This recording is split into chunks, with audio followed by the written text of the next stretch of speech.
Job chapter 15 tonight as we continue our study in this book. We've gone through quite a bit so far, looking at the life of Job and the calamities in his life, and then how his three friends came to comfort him. And then Job opened his mouth and he was asking God why these things were happening, not really sinning or anything in that, just talking about how it would be better if he was dead than having to go through all this pain and everything. Well, then his three friends came on the scene. They started to talk to him. Instead of comforting him, they started to accuse him of, well, obviously, if you're going through all of this, there's some great sin in your life. There's things happening. Job, you need to confess and get right with God. And we see that the three friends each had a time to speak. Job replied to them.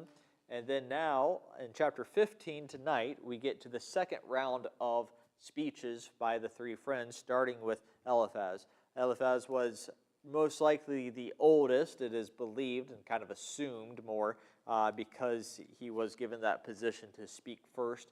No Bible doctrine that he was the oldest or anything like that. It was just what many people believe because of that.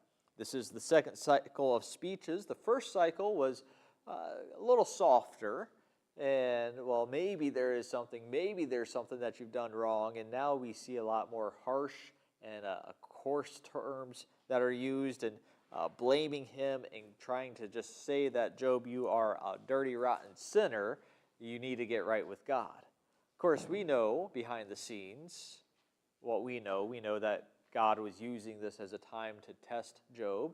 He was allowing Satan to do all these things to him. And it was not because of a sin that Job did.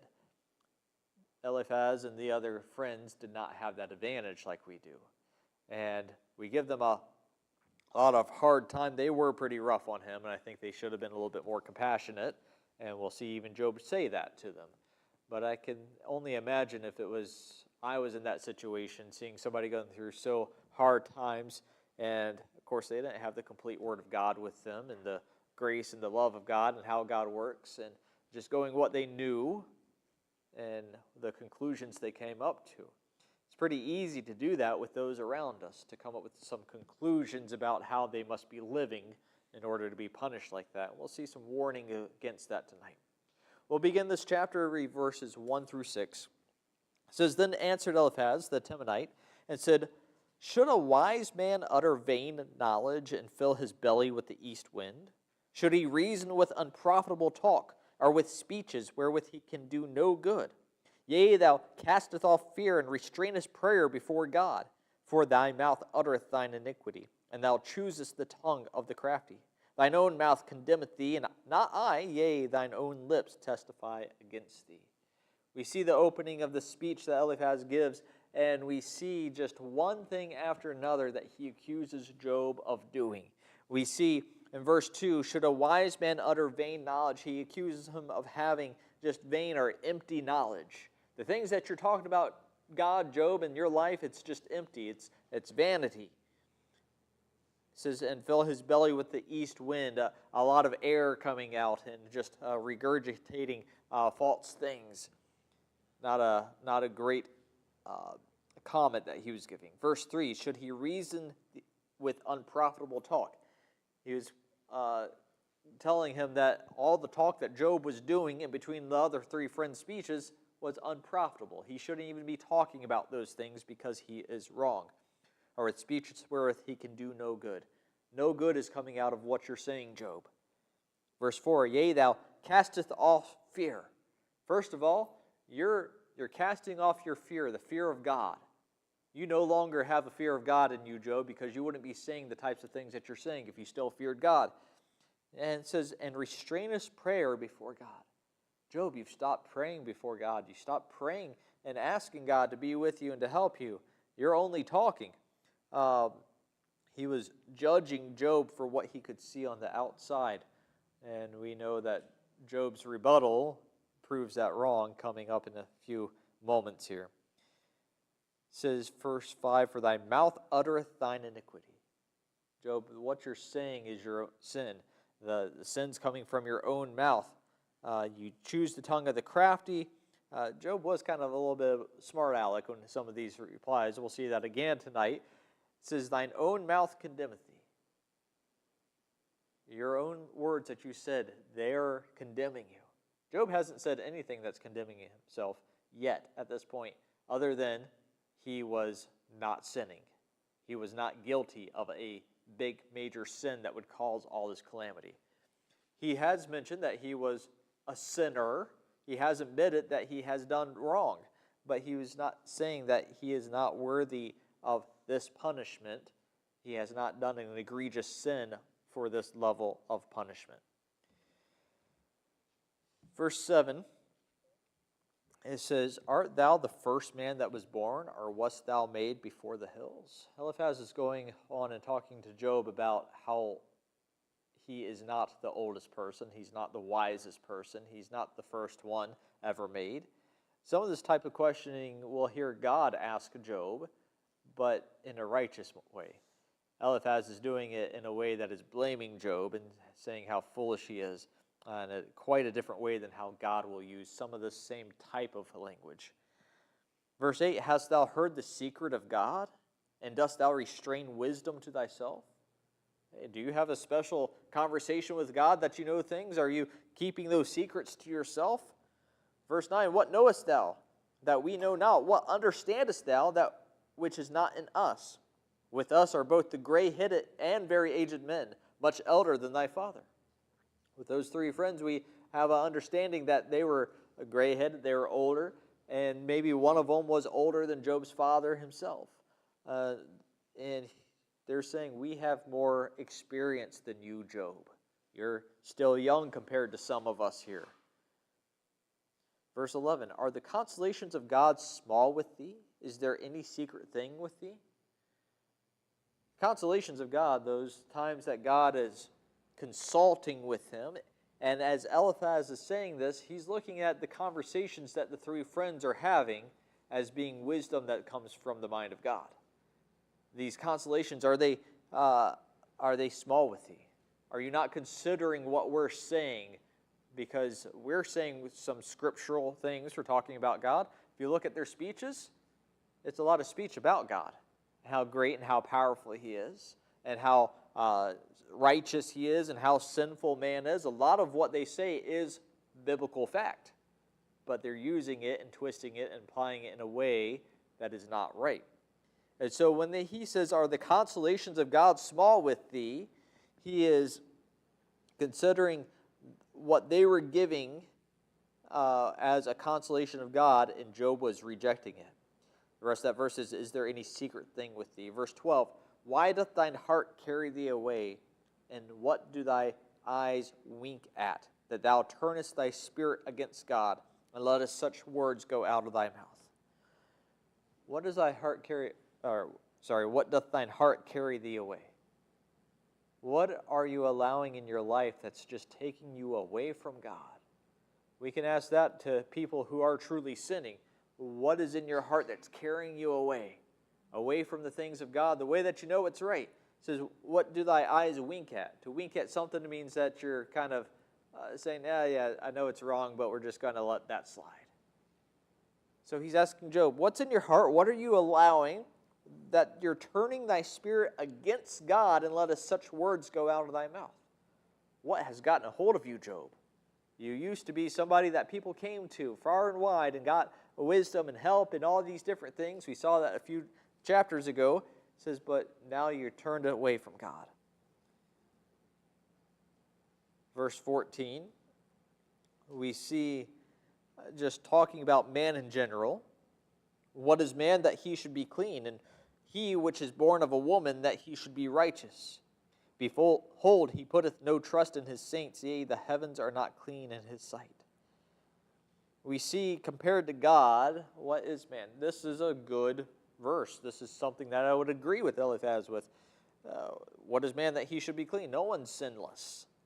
Which is born of a woman that he should be righteous. Anybody here that has been born is not righteous. We see, behold, he putteth no trust in his saints, yea, the heavens are not clean in his sight. He cast out the angels that were sinning before him. All those things happened, and only God is holy. When we compare ourselves to God, yes, we know that. Verse 17, I will show thee, hear me, and that which I have seen I will declare, which wise men have told from their fathers and have not hid it, unto whom alone the earth was given, and no stranger passed among them. We look at this setup, the idea of he has learned these things, he has heard it from other people, other ones that have gone on, and now he's going to say it to Job. We see in verse 20, it says the wicked man, and then it goes on to talks about, it depends, some people count it a little bit differently, how you separate some of these things, but it's about 18 different effects of sin on the wicked. Now, most of these are things that we would agree with. A wicked person who is not getting right with God, who is not trying to repent, these are some of the effects that will happen. Not always. We know that sometimes wicked people get away with things for a time. One day they'll face their end. But let's look at some of these things. It says, the wicked man travaileth with pain all his days, and the number of years is hidden to the oppressor. The number of years hidden to the oppressor, we don't know how long they're going to live or how long they're going to go through those troubles. It says, the wicked man travaileth with pain. What's he saying about Job here? Job, you're in a lot of pain. You must be wicked. Only the wicked go through pain. Verse 21, a dreadful sound is in his ears. We see that's the second one, the dreadful sound in his ears, the moaning, the wailing, and all those different things. In prosperity, the destroyer shall come upon him. We see, that's the third thing. While you're doing well, while you think that you're good, the destroyer's going to come in against thee. Again, these things happened to Job. He was in the height of everything good in his life, and a destroyer came in among him. Verse 22, he believeth not that he shall return out of the darkness, and he is waited for of the sword. We see the place where that person who has been caught in their sin thinks that there's no end to it. He's waited for the sword. They're just waiting for their end to happen. Verse 23, he wandereth abroad for bread, saying, where is it? He knoweth not the day of darkness is ready at his hand. We see they go through life wanting.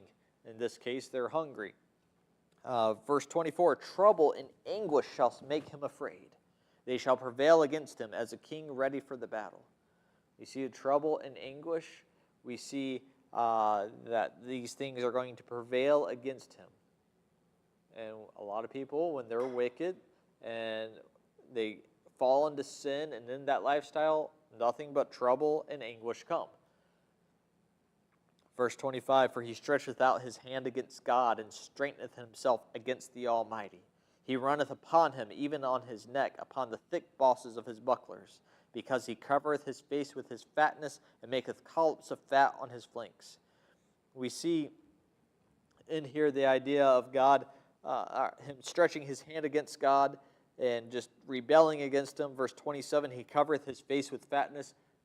Just talking about the prosperity that he's going in, this person that, it talks about putting fat on, gaining some weight because of how prosperous they are, but then the repercussions come. Verse 28, and he dwelleth in desolate cities, and in houses which no man inhabiteth, which are ready to become heaps.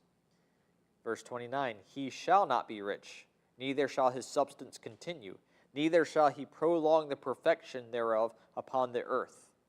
He shall not depart out of darkness. The flame shall dry up his branches, and by the breath of his mouth shall he go away. We see he's going to be desolate. He will not be rich.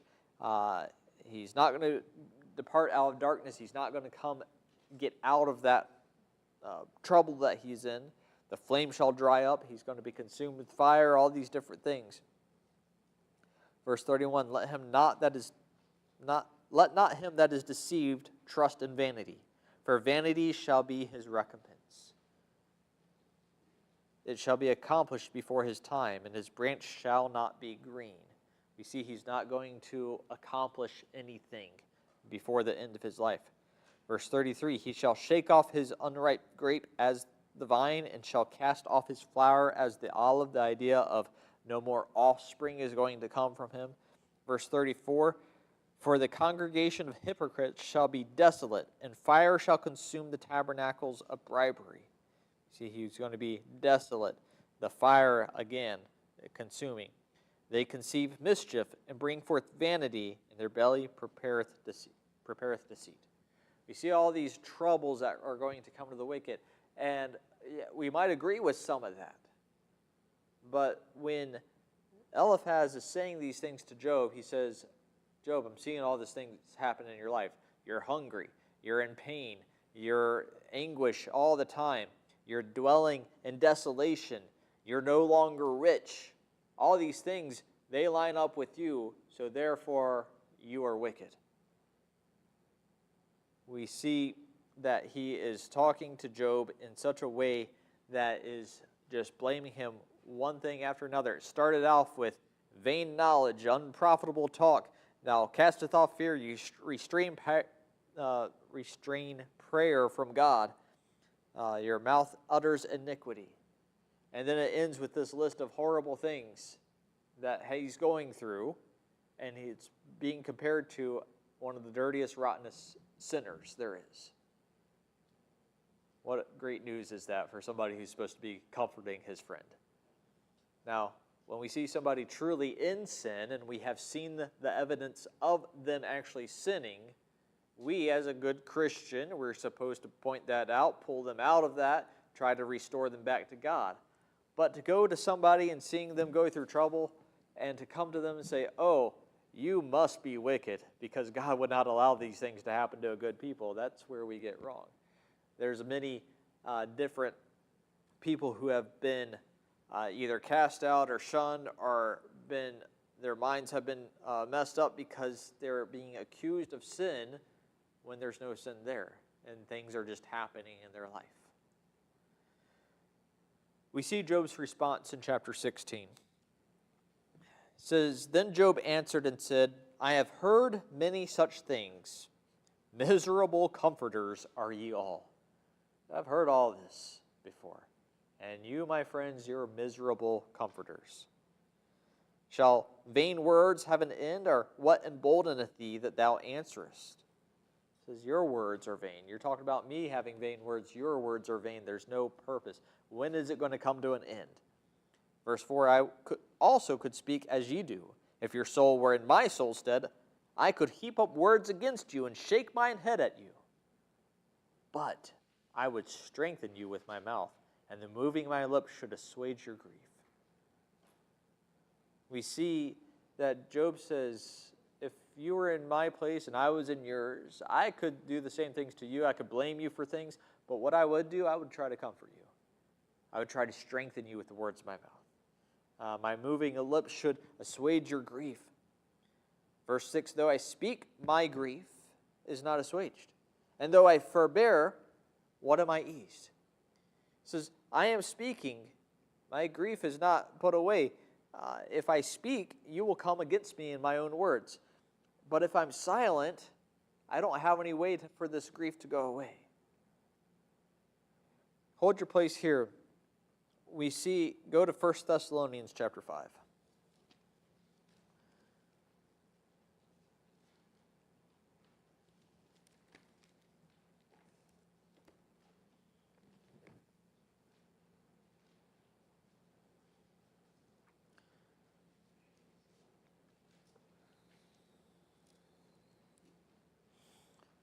How are we to handle those who are going through a hard time?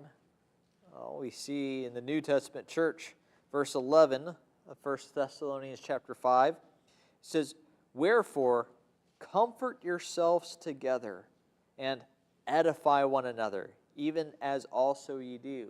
We see to edify, to build one another up. Go down to verse 14 here.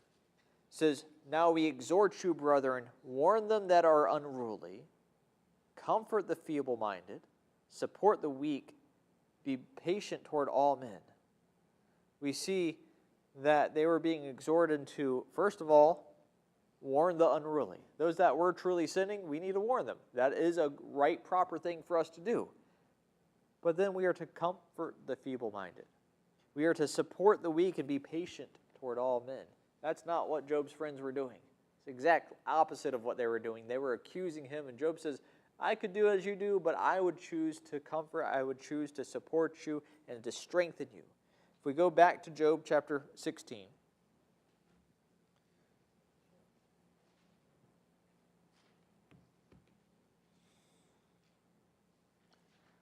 we see in verse 6,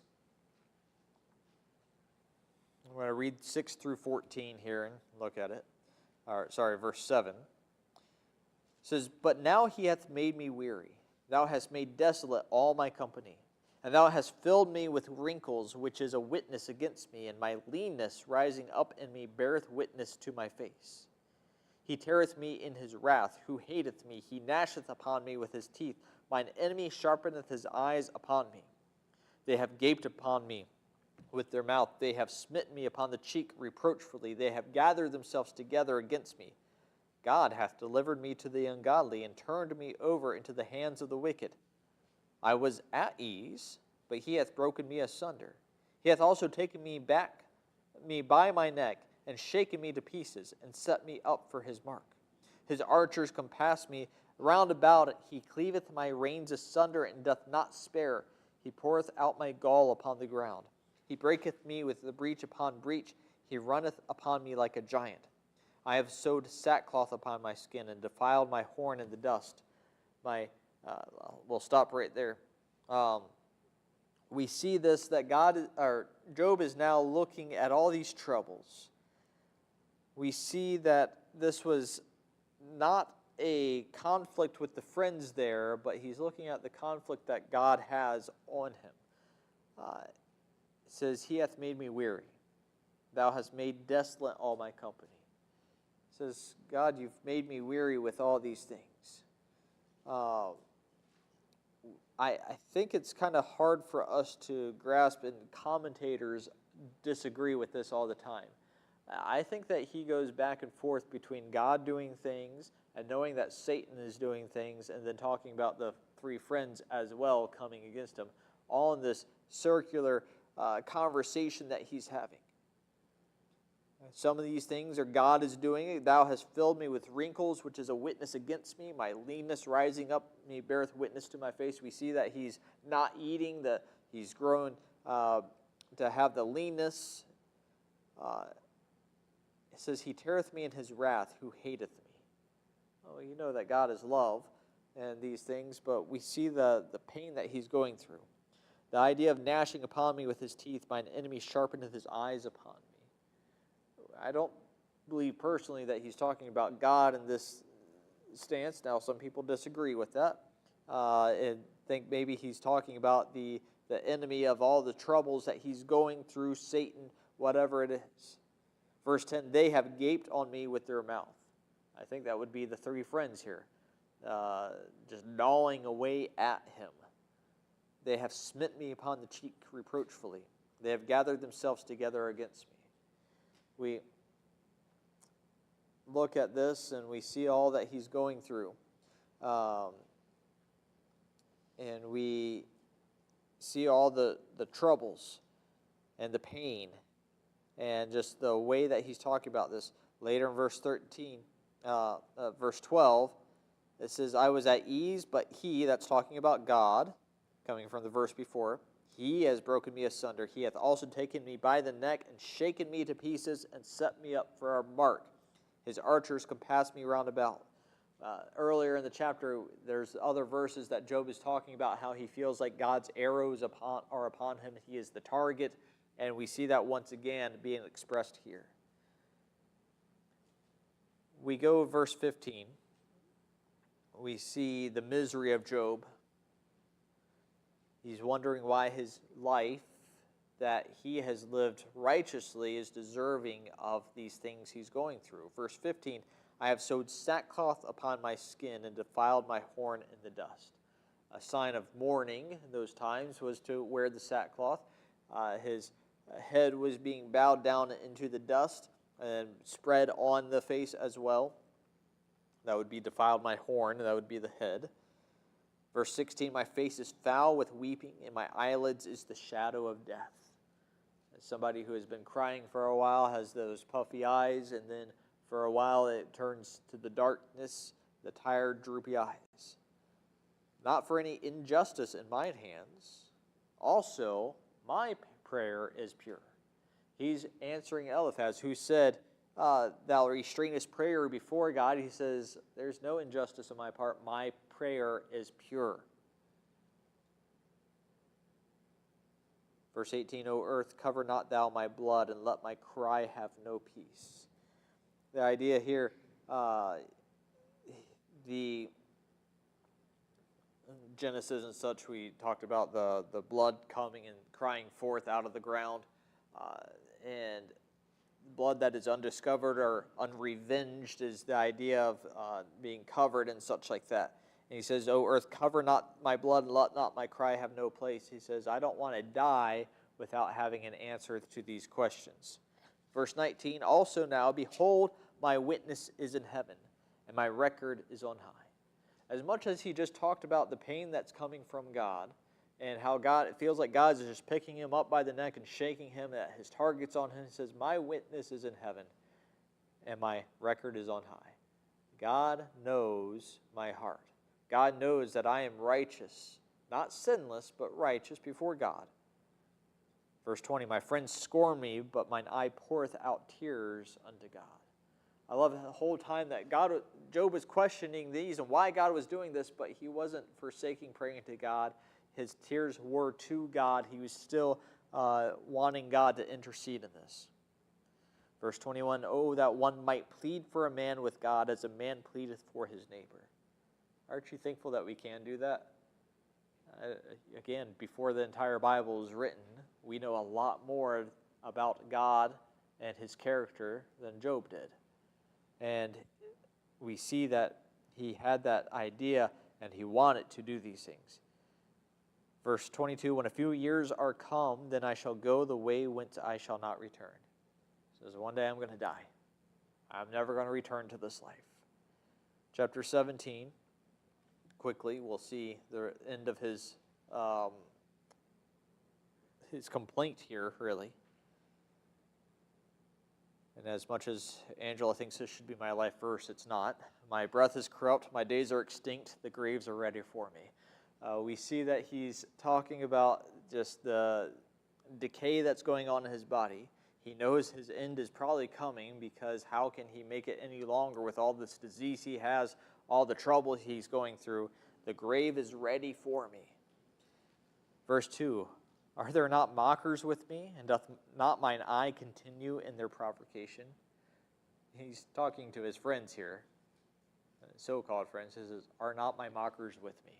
You're just mocking me. Every time you open your mouth, you're mocking me. We see in verse 3, it says, lay down now, put me in a surety with thee. Who is he that will strike hands with me? For thou hast hid their heart from understanding. Therefore shalt thou not exalt them. He that speaketh flattery to his friends, even the eyes of his children shall fail. Job felt that heaven was against him, that the friends were against him, heaven was against him. He was pleading for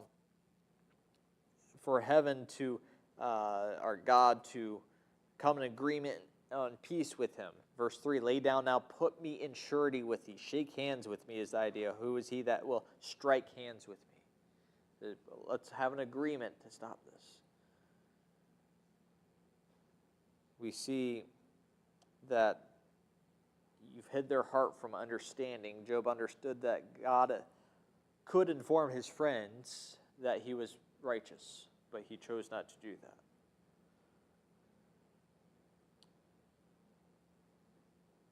We see that thou hast hid their heart from understanding, therefore shalt thou not exalt them.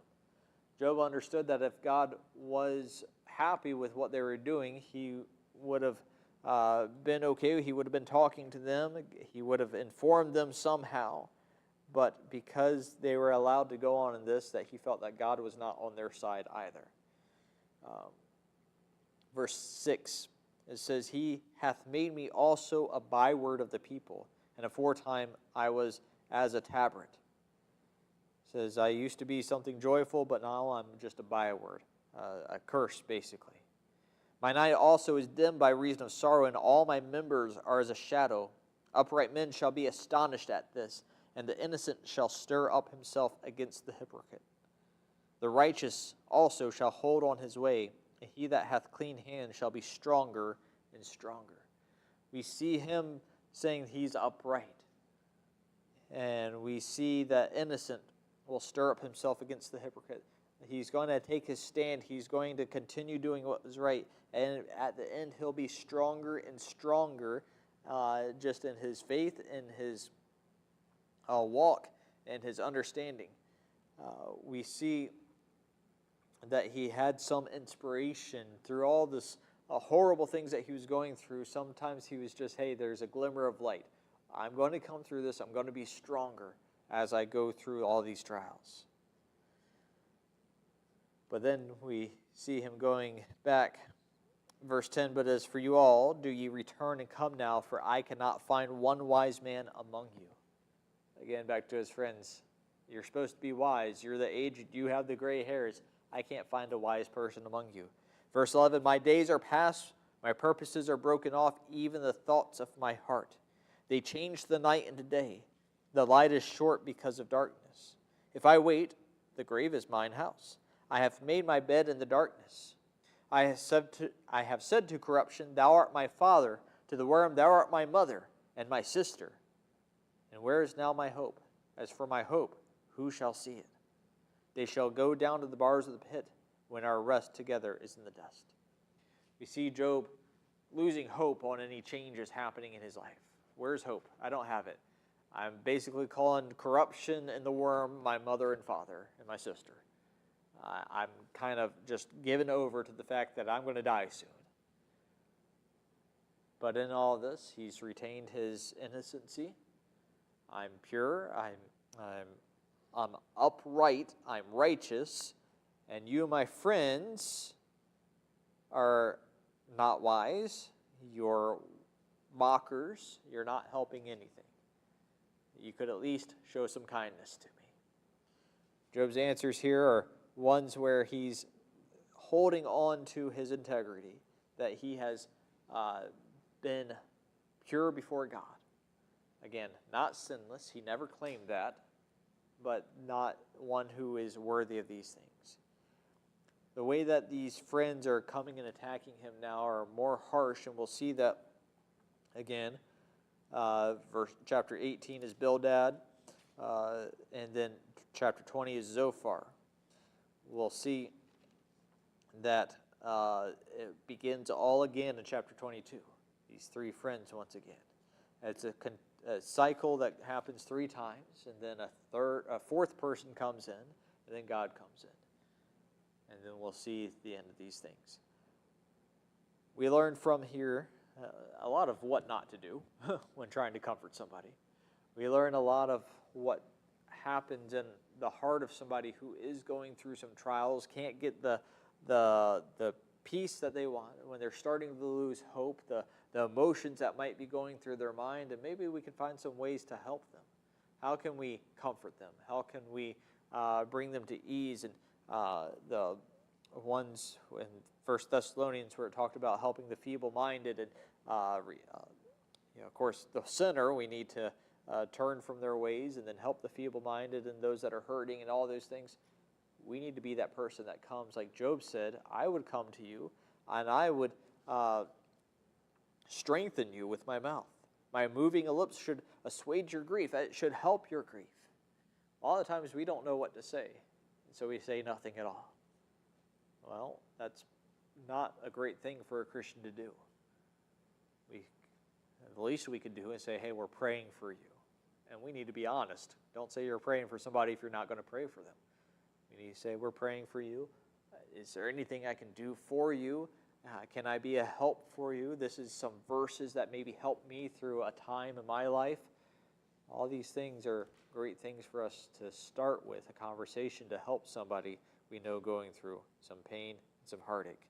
Instead of just blaming them, let's figure out what sin you did and accuse them of those things. Again, we see this cycle. We've gone through it. We'll go through it again.